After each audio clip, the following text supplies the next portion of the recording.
जय हिंद मेरे प्यारे साथियों, मेरे YouTube चैनल ट्रेंडिंग गुरु पर आपका तहे दिल से स्वागत है। दोस्तों, जैसे कि हमने पिछले सेशन में बताया था आपको कि कुमार गौरव सर की 7 फेरे वाली सीरीज का हैंडराइटिंग नोट्स द्वारा क्विक रिवीजन कराऊंगा।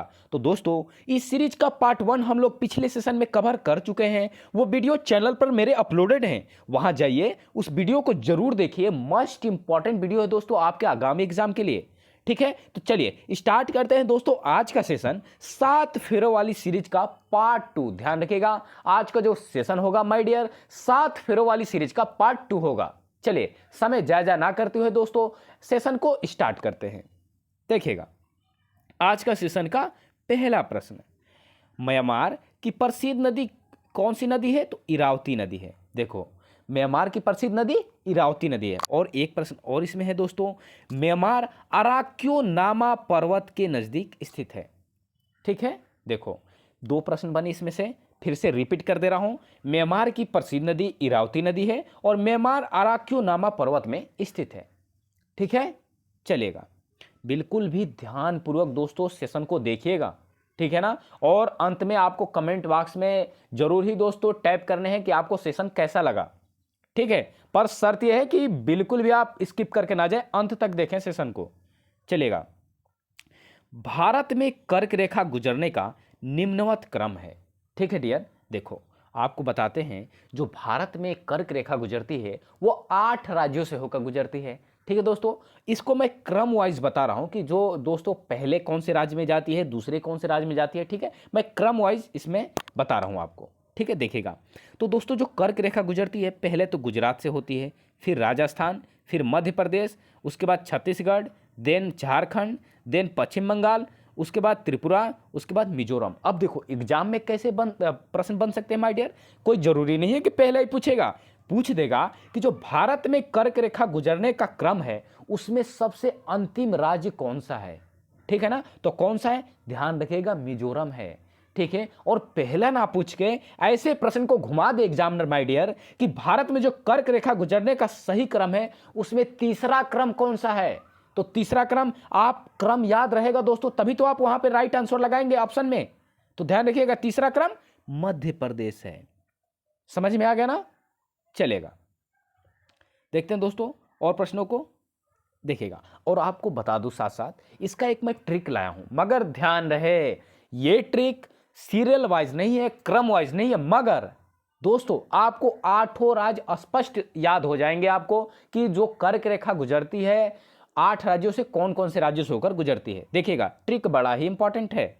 ठीक है ना, चलिए देखिएगा, कर्क रेखा को याद करने का ट्रिक देखिएगा, मित्र पर गमछा झाड़। ठीक है ना, मित्र पर गमछा झाड़, आपको ये लाइन याद है ना, तो समझ लो आपको 8 राज्य याद है। ठीक है, देखो मित्र, म से मिजोरम, ठीक है ना, त्र से त्रिपुरा, प से पश्चिम बंगाल, वेस्ट बंगाल लिखे हैं, डब्ल्यू भी लिखे हैं यानी वेस्ट बंगाल। ठीक है, देखो अब र से राजस्थान, ग से गुजरात, म से मध्य प्रदेश, छ से छत्तीसगढ़, झ से झारखंड। देखो 1 2 3 4 5 6 7 8 हो गए ना डियर, 8 राज्य हो गए ना। मित्र पर गमछा झाड़, ये लाइन याद रखिएगा, आपको 8 राज्य याद हो जाएंगे, मगर क्रम वाइज नहीं है बिल्कुल भी दोस्तों। ऊपर मैं क्रम वाइज भी आपको बता दिया, ठीक है ना, कि पहला गुजरात है, दूसरा राजस्थान है, ठीक है दोस्तों, और लास्ट मिजोरम है। चलेगा, ठीक है, चलिए और प्रश्नों को देखते हैं। देखिएगा, सरहुल त्यौहार कहाँ का है? तो सरहुल त्यौहार कहाँ का है दोस्तों? तो सरहुल त्यौहार झारखंड का है। ये कहाँ पूछा गया है प्रश्न? तो ये पूछा गया था आरआरसी ग्रुप डी में।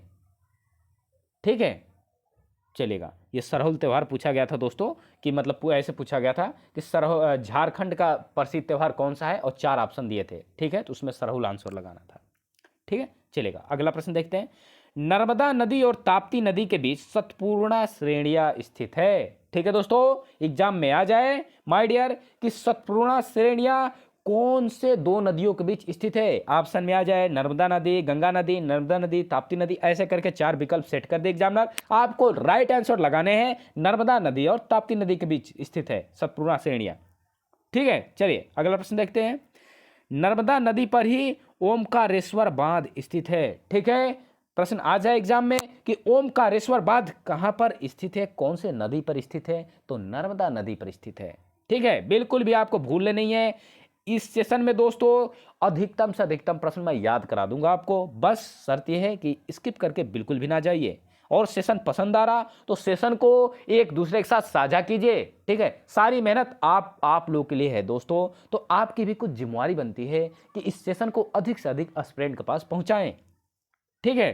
चलेगा, इतने अच्छे से दोस्तों मैं लिख के बड़ी मेहनत करके लाया हूँ सेशन आपको, ठीक है। मैं कहीं से उठा के नहीं लाया, मैं खुद हैंड राइटिंग नोट्स द्वारा लिखा हूँ दोस्तों, ठीक है। सर की पूरी वीडियो देख के और जो एडिशनल पॉइंट बोलते थे उनको भी मैं इंक्लूड किया हूँ इस सेशन में, ठीक है। देखिएगा, शिकागो शहर मिशिगन झील के किनारे बसा है, ठीक है। शिकागो शहर कहाँ बसा है माय डियर? तो मिशिगन झील के किनारे बसा है, ठीक है। चलिए अगला प्रश्न देखते हैं।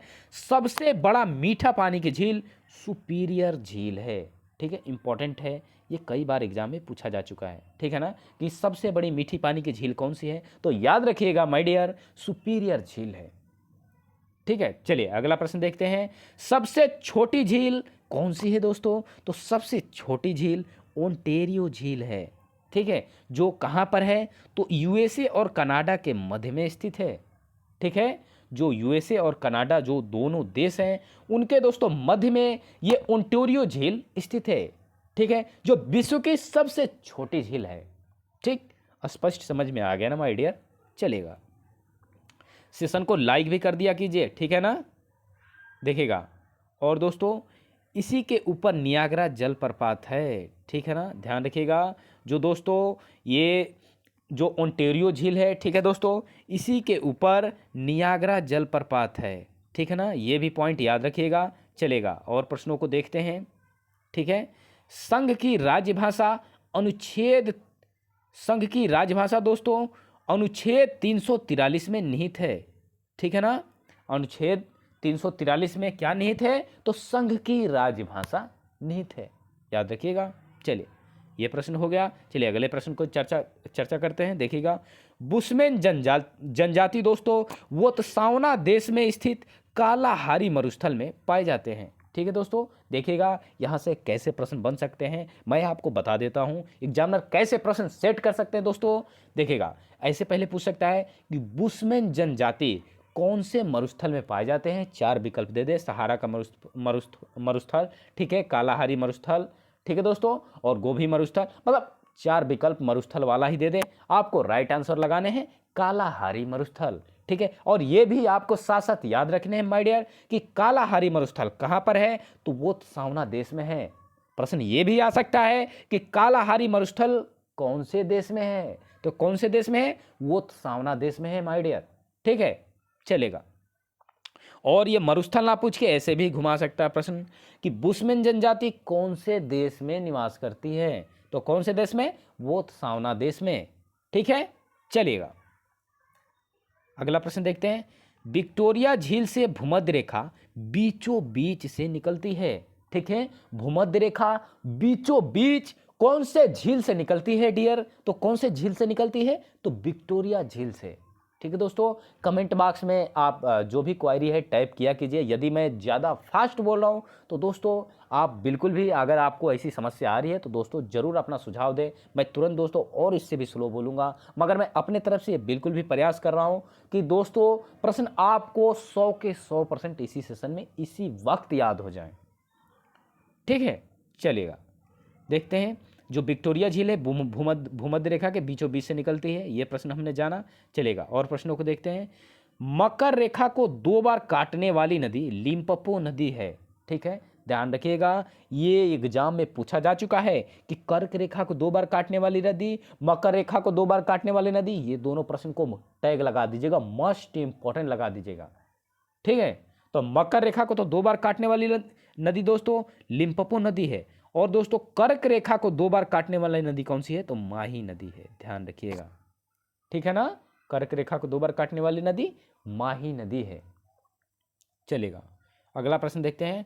भूमध्य रेखा को 2 बार काटने वाली नदी कौन सी है दोस्तों? तो भूमध्य रेखा को 2 बार काटने वाली नदी कांगो नदी है, ठीक है डियर, ध्यान रखिएगा।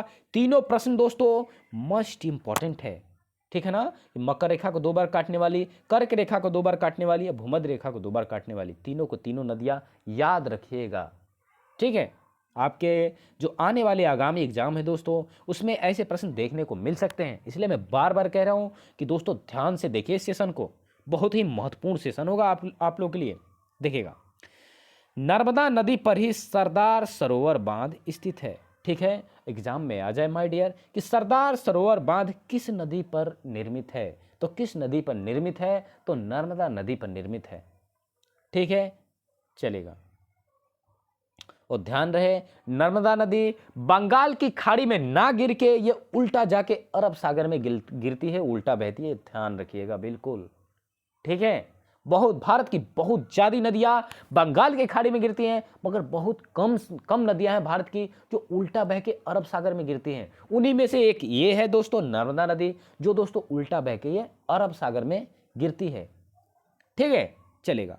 अगला प्रश्न देखिएगा, धुआंधार जलप्रपात नर्मदा नदी के ऊपर ही निर्मित है। ठीक है दोस्तों, एग्जाम में आ जाए कि धुआंधार जलप्रपात कौन से नदी के ऊपर निर्मित है, तो नर्मदा नदी के ऊपर निर्मित है। मैं 2 बार रिपीट इसलिए कर दे रहा हूं दोस्तों, यदि आपको ऑकवर्ड लग रहा होगा तो बिल्कुल भी सुझाव दीजिएगा, मैं 1 बार ही बोलूंगा। मगर मैं बता रहा हूं ना कि मेरा सेशन लेने का मेन मोटिव यही है कि मैं 1-2 बार बोल दूं ताकि ये प्रश्न आपके जहन में बैठ जाए।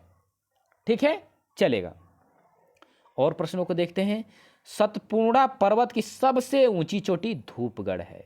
ठीक है दोस्तों, एग्जाम में पूछा जा चुका है, इंपॉर्टेंट लगा लीजिएगा कि सतपूर्णा पर्वत की सबसे ऊंची चोटी कौन सी है दोस्तों, तो धूपगढ़ है। ठीक है, चलेगा। देखते हैं और प्रश्नों को देखते हैं दोस्तों।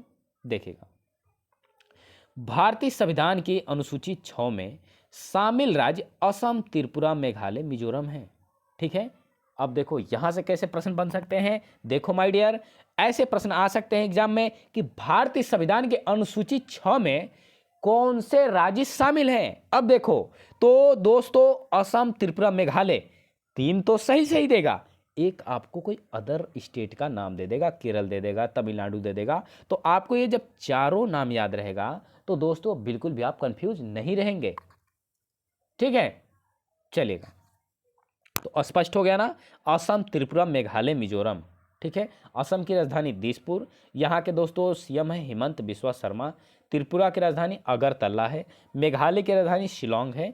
मिजोरम की राजधानी आइजोल है। ठीक है माय डियर, चलेगा। अगला प्रश्न देखिए, अनुसूची 11 में कुल 29 विषय हैं। ठीक है, 29 सब्जेक्ट है दोस्तों अनुसूची 11 में, ध्यान रखिएगा। ठीक, छोटा सा प्रश्न है मगर दोस्तों पूछा जाता है एग्जाम में। ठीक है, चलेगा। और एक बात ध्यान रखिए, चाहे प्रश्न कितना भी छोटा हो, चाहे पूछ दे आपको कि मध्य प्रदेश की राजधानी कहाँ है, प्रश्न तो बड़ा ही छोटा है मगर आप उसको छोटा समझ के एक बार भी उस पर ध्यान नहीं दिए, सबसे ज्यादा गलती होने की संभावना उसी की होती है। ठीक है, आप छोटे प्रश्न को ध्यान नहीं देंगे, वहां जाके गलत मार आएंगे। ठीक है, तो आप किसी प्रश्न को छोटा ना समझे। 1 नंबर दोस्तों कॉम्पिटेटिव एग्जाम में बहुत ज्यादा मायने रखता है। 1 नंबर से दोस्तों आप सेलेक्ट हो जाएंगे, 1 नंबर से आप घर बैठ जाएंगे। बिल्कुल भी ध्यान रखिएगा। पॉइंट 1 तो बहुत मैंने ज्यादा बोल दिया, पॉइंट 1 का भी बड़ा ही महत्व है।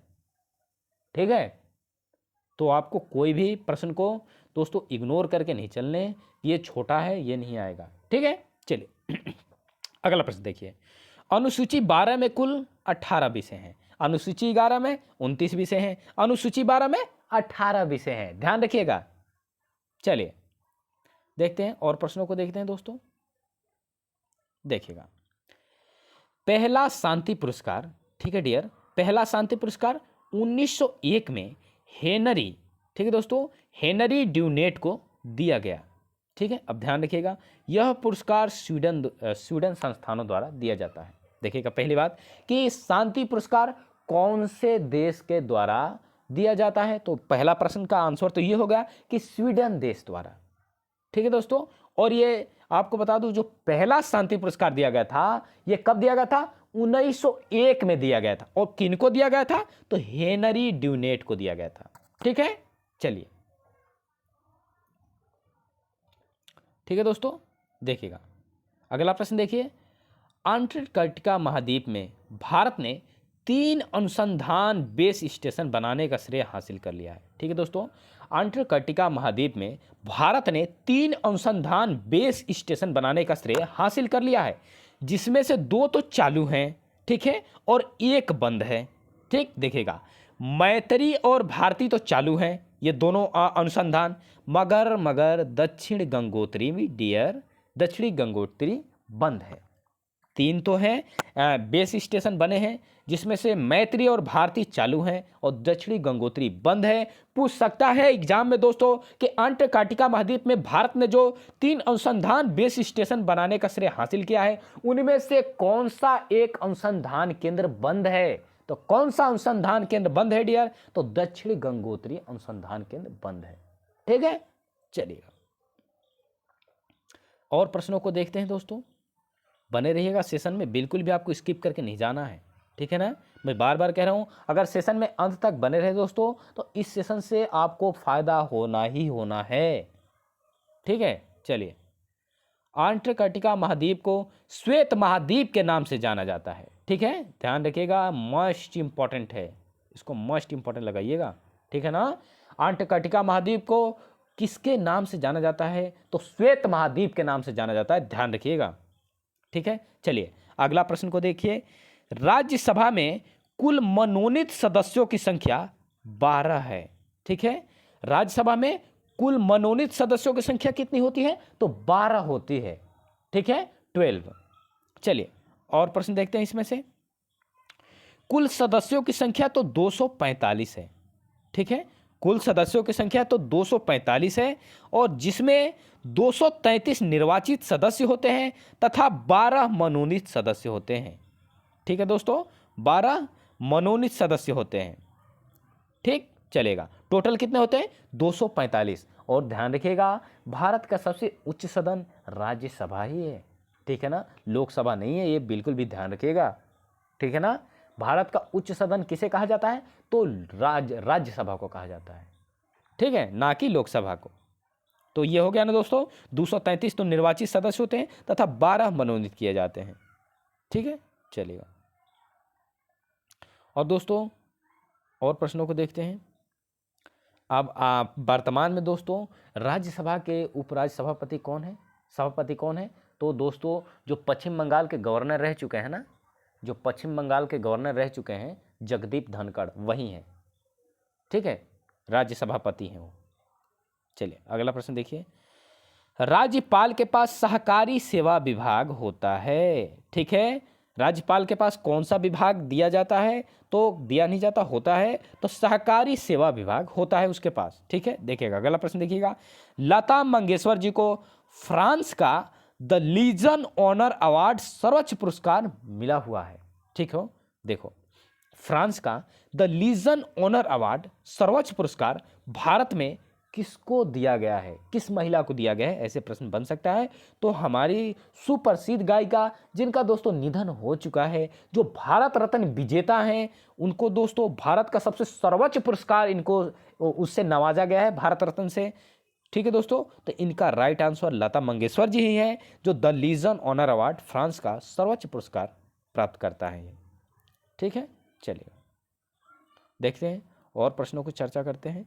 दोस्तों आज का सेशन का अंतिम प्रश्न। ठीक है दोस्तों, हम लोग सेशन के अंतिम पड़ाव पे आ चुके हैं। ठीक है, देखिएगा, COP21 पेरिस समझौता के उपरांत ISA इंटरनेशनल सोलर एसोसिएशन अंतर्राष्ट्रीय सौर गठबंधन की स्थापना होती है, जिसका मुख्यालय हरियाणा के गुरुग्राम जिले में स्थित है।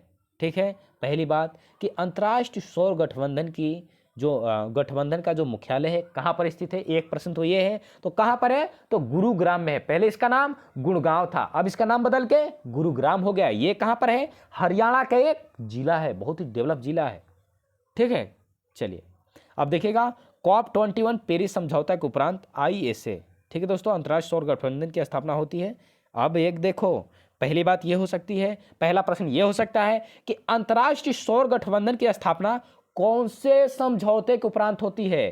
तो COP21 पेरिस समझौते के उपरांत इसकी स्थापना होती है, यह भी ध्यान रखिएगा। और आपको बता दूं साथ साथ ISA में इंटरनेशनल सोलर एसोसिएशन में 102 सदस्य इस टाइम वर्तमान में है, ठीक है। 101वां यूएसए है, ठीक है ना, 101वां वो बना था और 102वां एंटीगुआ बना है अभी जो प्रेजेंट में बना है। देखो अब क्या पूछ सकता है ना, देखो कैसे प्रश्न एग्जामिनर सेट कर सकता है इसमें से कि आईएसए में नवीनतम जो देश बना है कौन बना है, ठीक है। इंपॉर्टेंट है ना प्रश्न, इसको इंपॉर्टेंट लगाओ, वेरी इंपॉर्टेंट लगाओ इस प्रश्न को। तो एंटीगुआ है जो दोस्तों 102वां देश बना है, ठीक है ना। चलेगा, तो सेशन का समाप्ति होता है दोस्तों, ठीक है। अब सेशन कैसा लगा कमेंट बॉक्स में अपना सुझाव जरूर दें। अगर सेशन आपको पसंद आ रहा है तो सेशन को दोस्तों जरूर से जरूर लाइक करें और दोस्तों अधिक से अधिक एस्पिरेंट के पास सेशन को शेयर करें, ठीक है। ये बिल्कुल भी आपकी जिम्मेदारी बनती है दोस्तों, आपके लिए मैं मेहनत कर रहा हूं केवल और केवल आपके लिए कि आप एग्जाम में जाके अच्छा से अच्छा नंबर करके आए जीके पार्ट में, ठीक है। एकदम झंडे गड़ के आए इसमें, ठीक है दोस्तों। और मैं आपको दावा ठोक के कहता हूं अगर आपने ये जो दोस्तों सीरीज जो 10 बनेंगे एपिसोड या 12 बनेंगे आपने इसको पूरा देखा दोस्तों, मैं पूरा पूरा मतलब आपको कॉन्फिडेंस के साथ बताता हूं दोस्तों, मैं खुद कॉम्पिटेटिव एग्जाम क्वालिफाई किया हूं कि आप दोस्तों उसमें झंडे गाड़ देंगे। ऐसी ये कुमार गौरव सर की सीरीज है कि इसमें दोस्तों सारे मतलब जो पैटर्न है उसको देखते हुए कौन से मतलब प्रश्न ज़्यादा रोटेट हो रहे एग्जाम में उनको दोस्तों देखते हुए वो सर ने सेलेक्ट किए, जिनको दोस्तों मैं खुद हैंड राइटिंग नोट्स के द्वारा लेके आया हूँ सेशन में, ठीक है। तो सारी मेहनत आपके लिए है, अब बस आप पे मैं छोड़ देता हूँ दोस्तों कि सेशन को आप शेयर करो, ठीक है। चलिए कंटिन्यू मेहनत कीजिए, कंटिन्यू पढ़ाई कीजिए, किसी भी कीमत पे आपको एक दिन भी नागा नहीं करने हैं पढ़ाई को, ठीक है। हर एक काम को इग्नोर करके सबसे ज़्यादा प्राथमिकता इसको देनी। हम ये नहीं करें कि माँ बाप का कोई कहना ना करो, माँ बाप की दवा चाहे जो भी मतलब ज़रूरतें उनकी पूरी ना करो, मगर सर्वोत्तम प्राथमिकता पढ़ाई को दो। तब जाके दोस्तों आपका एक मतलब समय आएगा कि जब आप गवर्नमेंट नौकरी पा जाओगे, ठीक है। माँ बाप की उम्र बढ़ जाएगी 5-5 बरस, ध्यान रखिएगा, माँ बाप की उम्र बढ़ जाती है बेटे की कामयाबी से। और दोस्तों आपको बता दूं माँ बाप की उम्र कम भी हो जाती है जब बेटा नाकामयाब हो जाता है, जब उनके कहने में नहीं होता, बहुत दुख होता है माँ बाप को, ठीक है। तो दोस्तों बिल्कुल भी आपको ये बातें ध्यान रखनी है, समाज में माँ बाप का सर ऊंचा करना है आपको, ठीक है ना कि नीचा करना है, ठीक है। चलिए स्वस्थ रहिए, मस्त रहिए दोस्तों, ऐसे ही दोस्तों देखते रहिए हमारे सेशन को, ठीक है, और ऐसे ही पसंद करते रहिए हमारे सेशन को दोस्तों। चलिए जय हिंद मेरे प्यारे साथियों।